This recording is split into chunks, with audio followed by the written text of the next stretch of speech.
Funny enough, last weekend I had planned on repainting my mailbox because, as you can see, it's very sun faded. But that Monday on my way to work, I noticed it was bent. Look at this bracket. At first, I thought it was maybe some sort of vandalism, but sadly, you hardly see any kids running around outside these days.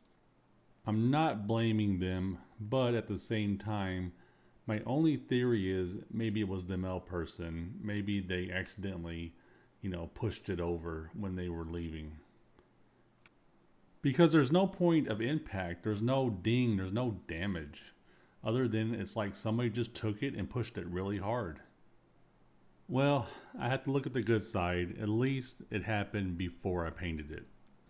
What held me up was last week we had a cold snap. It was just a little bit too cold to paint. Another thing I can fix while I'm doing all this is this gap. If I can't get these covers a seat, I'll just paint it black and be lazy about it. There are 4 screws that hold this on with 4 nuts underneath. Even though I had removed the nuts, it wouldn't come off. I kind of had to unscrew it from the bracket anyway.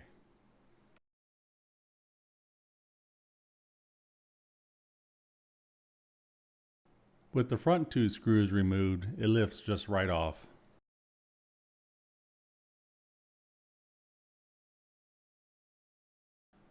The next step is to remove this cover. It's held on with 2 screws on the post and then 4 screws that also hold the bracket that holds the mailbox on.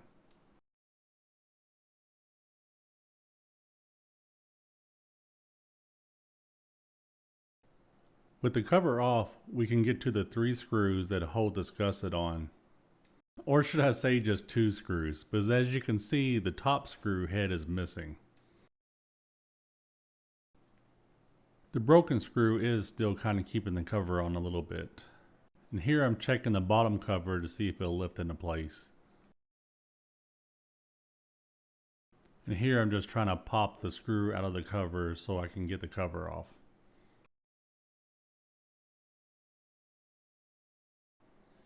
Here I'm just going to beat it on the concrete floor until it's straightened out as much as I can get it. It's some thin gauge metal. It don't take much to move it, just like it didn't take much to bend it.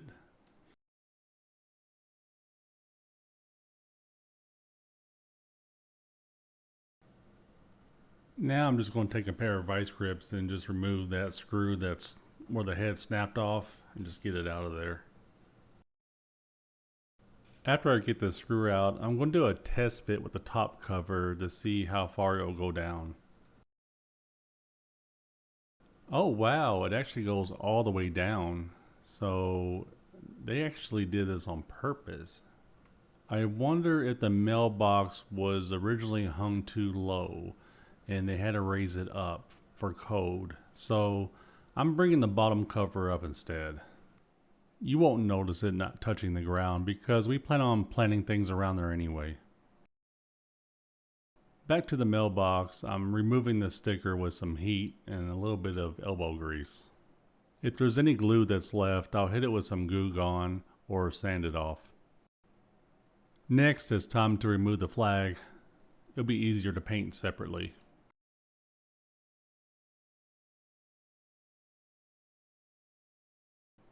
Ah, my favorite thing in the world, sanding. I'm just hitting it with some 220 to create that mechanical bond. Then I hit it with some alcohol to get the dust off. Here in Kentucky, we prefer to use bourbon.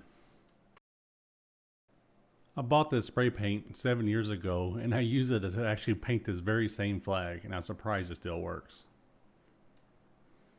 Back to more sanding. Yay! Oh, I forgot to take the knob off. It'll make it a little bit easier to paint this separately. This stuff is awesome. I originally wasn't going to paint the plastic trim around the mailbox. I kind of wanted to have a contrast between the 2 colors, but after looking how scratched up they are, I decided to just go ahead and do it. I had originally used it to paint the chrome bumper on my truck, and it has held up for 2 years great. In fact, there's a couple of chrome trim places on the window that I didn't use it on because I forgot, and it has already chipped off. And speaking of painting my truck, the paint I'm using is actually left over from painting my truck. It's like a smoky black metallic paint. One thing you have to do with metallic, you have to shake it up often, because when it settles, it just doesn't spray right. After I put a coat or two down, I do a really fast light dusting, and it makes the metallic flakes come out more even. Now that the paint is dry, I'm going to put on the stickers on both sides. Originally, it was only on the left-hand side. But I made a mistake. I centered it. Can you guess what I did wrong? Now the final step is to coat it with some clear acrylic to make it a little bit shiny and to help it against the elements. It was a humid day that day, so it took a while for everything to dry, but now it's finally ready to reassemble.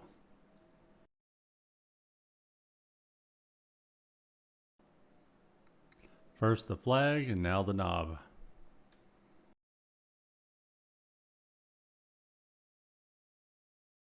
Between the broken screw and using the other two screws to hold that bottom trim piece on, I'm using some decking screws to put the bracket back on. The dirty cover that I was not too lazy to wash goes on next.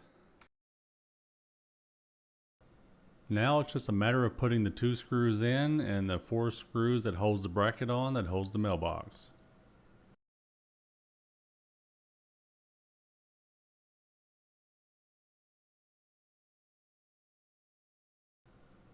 Finally the moment I've been waiting. Putting on the clean, new, shiny mailbox. Just gotta get the holes aligned so I can put the 4 screws in and put them in. This wasn't too bad of a project, and the fix was pretty easy. Oh God, I made a mistake. When I put the numbers on, I did not think about the flag being in the way. Well, at least the bracket's fixed. Since there wasn't numbers on that side before, I didn't have a reference to really think about it. Well, other than that, I think it looks pretty good, at least for the girls we date. I really want a brick mailbox like I had at my last house, but it's low priority, so this will hold up until I have that done. But man, this is really going to mess with my OCD. I have not to think about it. It's not worth peeling the stickers off, sanding, repainting it, and buying new stickers to put on that side. Or is it? After thinking about it, I think I found a fix. This gets the flag out of the numbers way. It doesn't matter that the flag isn't perfectly parallel with the mailbox, does it? Yeah, I think this will work. This won't mess with my OCD at all. I hate myself.